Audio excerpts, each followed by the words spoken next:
This is the beginnings of a molding bench that I made. I was wanting to get back into some sand casting, and before I had just done it on the floor with a cardboard box or something like that, and it was just a big mess. So I wanted to make something that was a little bit easier.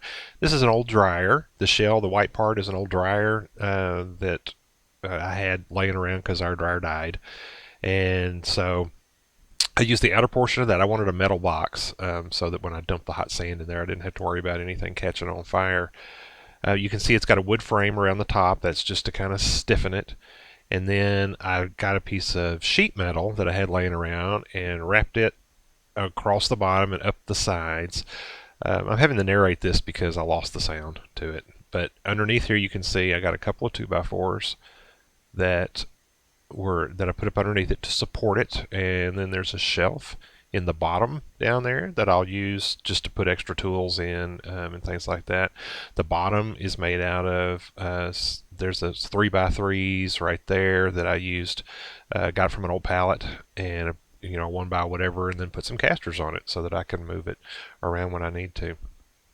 Okay, the rest of this is how I finished it from this point on. Alright, here's a sheet of OSB, which I'm going to use to make that top. And I've got it set up here, got my line drawn.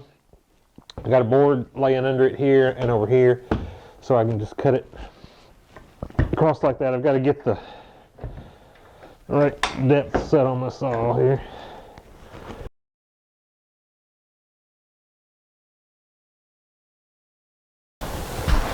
Alright, now I got to rip up the wood to make the frame that this goes in. Well, that goes around it.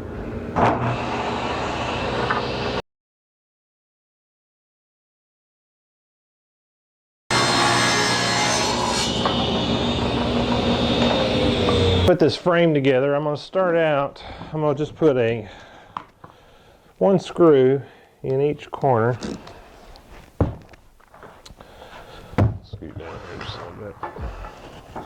I'll put one screw in each corner just to kind of hold this thing together. It's mainly going to be held by the nails.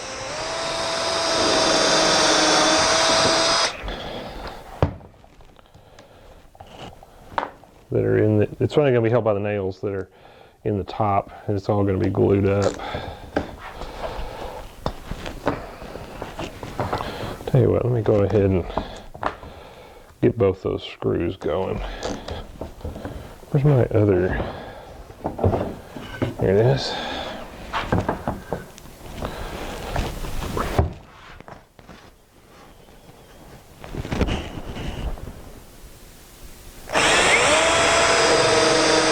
It's just a countersink I'm putting in there, so when I put this screw into this small board, it doesn't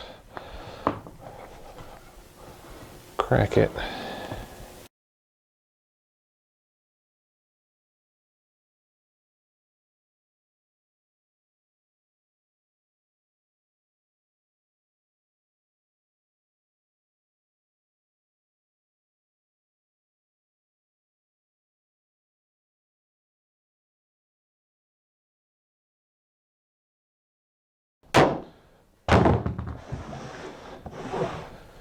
Okay, that's going to make a good lid. All right, so we've got to round up some hinges. We'll let this sit here and dry. This is another portion where the sound was gone. I'm putting some glue on these pieces to put underneath the lid to make a tight seal. We've got these nasty little ladybug-like things that climb into every crevice in the fall and the winter, and I want to make sure they don't get into my sand. So I'm putting these around the edge, just up underneath there, just so it makes a really tight seal. And I'm going to speed this up so you don't have to watch it in real time.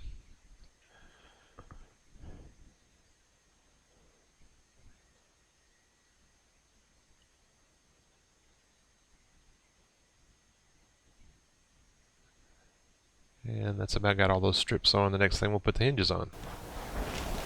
Alright, so just take a little piece of luan here. And that's just to bring this out.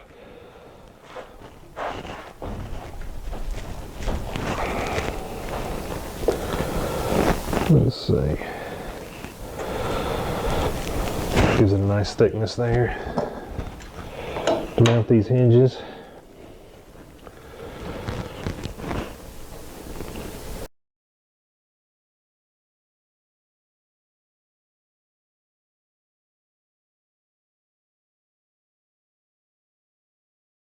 There we go. I think we got a bug-proof top.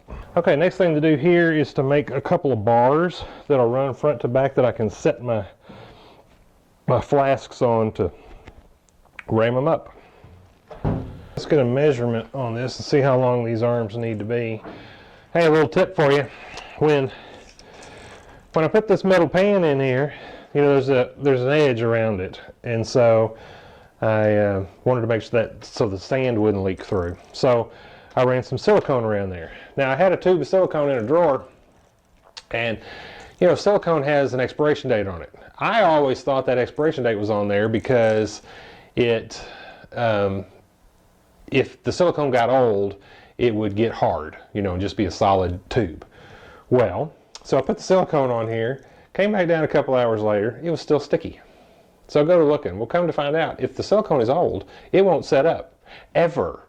So then I had to come scrape it all out and clean it all out with denatured alcohol and then get some new silicone and put it in there. So if your silicone is out of date, and especially if you can't smell that vinegar smell, throw it away. Don't use it. Okay, so I want these bars to be, this is a little tricky because this bar right here is going to be a little bit different. Well, it won't be that much different. Okay, so they need to be at least no longer than 25. And this one is just an inch longer than that. So, okay, so no longer than 25. And I need two of them. We'll go find some materials. Okay, here is some angle iron that I'm going to put across the ends. Once I get it cut, I'll kind of show you how it's going to go. But found it. This is on my band saw. It'll come down and cut it like that. So let me get this set up. I'll get you in closer where you can see. All right, so we start that cut.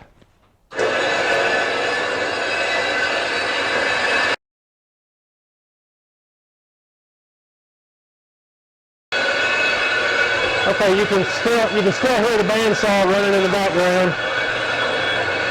We're going to go ahead and cut this pipe. This is just some conduit, and I'm going to use this.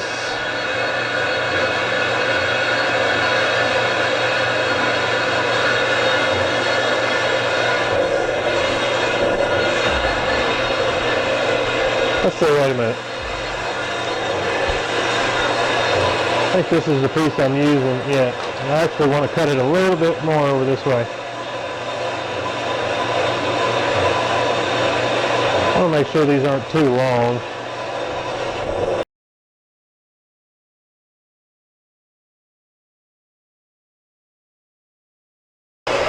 Okay, here I moved outside. I hate grinding inside. It's so dirty.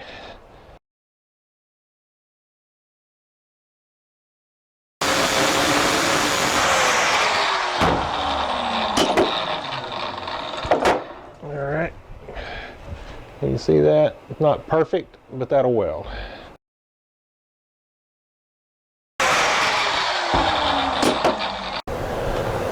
Alright, so we are going to now put these pieces of conduit on there just like that. We're going to do a spot weld around on at least 3 sides just to hold it, because you know when you do, if you do a weld over here and you let it cool completely, it'll draw that pipe over. So you got to kind of quickly hit it here, and then hit it here, and then it'll stay put, and then you can do a bead around it. All right, so that's what we're going to do next. All right. Okay, here is the first weld. Zoom in there. As you can see, I'm not a great welder, but it will stay on there. when I did the other one, I had it standing straight up, and then I realized doing this one, if I do that, I won't be sure that this is parallel to the other one. So I've laid it down, and I just need to prop this up just a little bit, and then I'm going to get this one at least tacked, and then I'll probably stand it up and weld it. Okay, here's the weld on the second one. Not great, but I'm at least a little more proud of this one, so I thought I'd show it to you. Alright, we got them all welded up. Here we go. I'm going to drop them in here for the first time and see if they fit. One of them's longer than the other. There's a dip. I don't know if you can see it, but right there. Ah, perfect. Okay, so these will sit here, and I can put my my flask across this, ram them up. That'll be great. These can even store right in there. Perfect.